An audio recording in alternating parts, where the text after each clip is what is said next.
My daddy told me all about it. Okay. All of it. I have a game out there at my house, and it also records new games of Jesus. Long ago, Jesus and his disciples were at their Last Supper. There was Peter, Jesus, I think Judas was there, Matthew, John, Thomas. There was one that started with an A. Andrew? Wait, it might be Adam. Jesus was telling them that he was gonna die on the cross. They said, is that why we're having the feast? So it's really true that you're gonna die. And Jesus told them, yeah, because the bread represents my body and the wine represents my blood.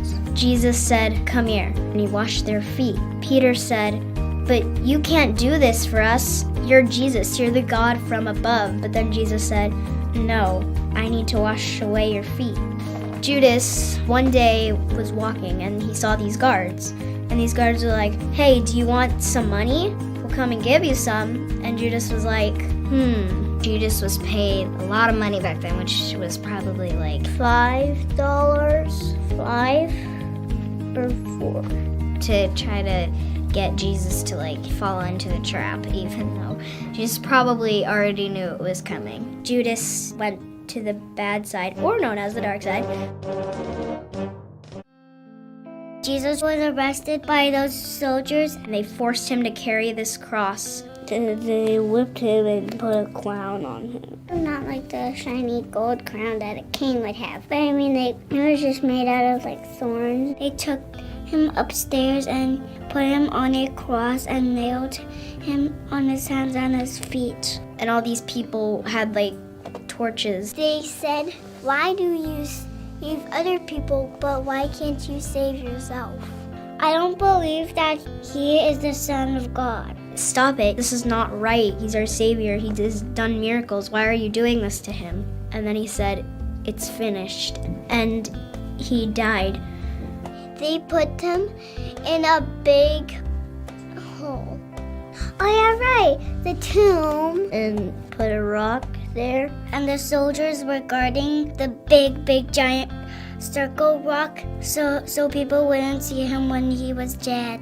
And then he raised 3 days later. The guard found that there was nobody in the grave. Jesus wasn't there. Jesus wasn't there. Jesus was gone. Then a lot of Marys came over to visit Jesus to bring spices to put in Jesus' tomb. They found an angel sitting on top of the rock, and they were afraid because they'd never seen an angel, I think. Where was Jesus? He was from the dead. Jesus wasn't there anymore, only the cross. So the Marys were like, how is that happening? How on earth is this happening? How is he risen from the dead? Nobody's ever done that before. That's crazy. The angel's like, God did it, man. So they were super shocked, and they went back to the other disciples. Hey, guess what? Jesus has arisen from the dead. He's not in his tomb anymore. The disciples didn't believe them because they might have not seen it. I don't know if Jesus is alive or not. Jesus appeared to a room where all his old friends were. Surprise! I'm rising in the front of you. Was that a ghost? How is this person risen from the dead? Is he like a zombie or something? He was like, it's true because I want to save you guys. And I'm not joking about this because when I'm talking about this kind of stuff, I don't joke about it. But you are Jesus, so I think we need to go back to believing in you and stuff. And Jesus told the disciples to tell everybody the good news. He was alive because he was magical, and he said, I've risen from the dead. I will return back to heaven, and you will too if you believe in me if I am your Savior. As soon as he was with his friends and he was praying, a fluffy seatbelt of clouds lifted him back to heaven. He was flying, and we were all like, what? All the disciples were like, there's so many wacky things happening now. What's happening? Easter isn't really about getting eggs drugs and eating chocolate or anything. Yeah, some people think that might be what it is, but it's not.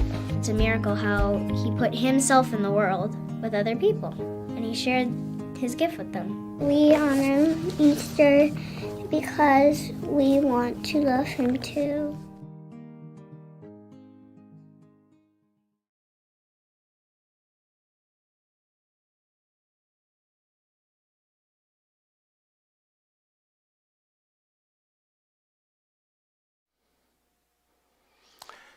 Jesus is alive. God did it, man. I love to see those videos where the kids tell the story and the adults act it out. They're way better than when the adults tell the story, to be honest. But I think it's one of the best ways to hear the story at Easter. And I think there's two reasons for that. One is it's kids telling a story the way they know the story, not somebody reading it out of a book. There's a sincerity and an authenticity, there's an honesty to them telling the story.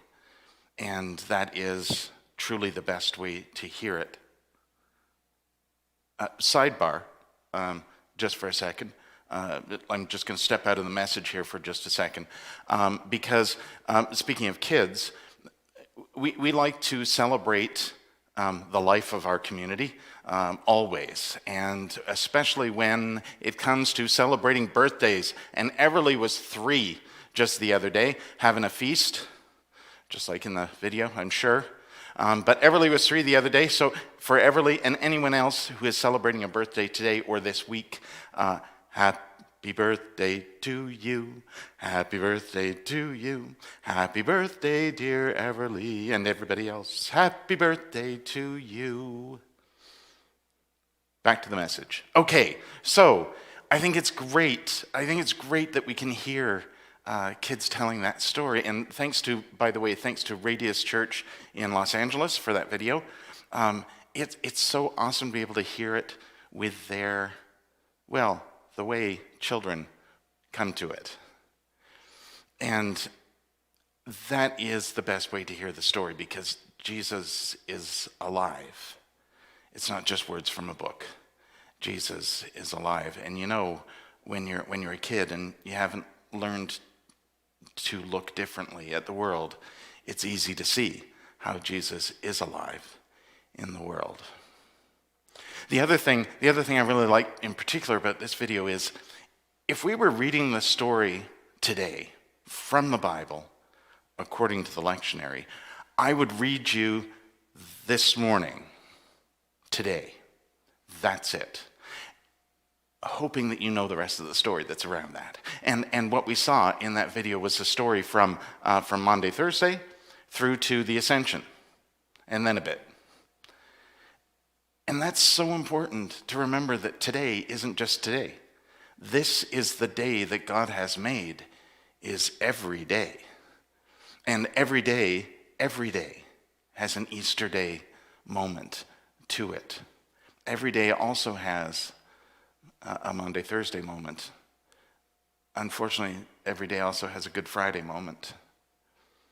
And it has a Saturday moment, which is so important to remember right now, because it's kind of where we are. With the pandemic, with what's going on in the world, we're waiting. We're grieving, we're broken, we're in that space. We're in that space. But as S.M. Lockridge famously said in a sermon, Sunday's coming. Every day, Sunday's coming, because every day is a resurrection day. Every day is a day that God has made. The moment of life is in every day, and that includes the feasting and celebrating. It includes the brokenness and the hurting. It includes the death. It includes the space that we need to allow for grief and brokenness to happen, because Sunday's coming. Jesus is alive. Jesus is alive in you and me. Our lives are full because the tomb is empty. There are so many ways to say it, but Jesus is alive because Jesus is alive in you and me. Not just this moment, this day, this moment of resurrection, not just because the tomb is empty today, but because of the rest of the story. Jesus teaches us every day how to live as if we are truly alive. To live out the love that is in us, to create communities of caring and compassion and love. Jesus teaches us that. While we so often find ourselves stuck on Saturday, Jesus is alive. Sunday's coming. There is hope for new life. Jesus is alive.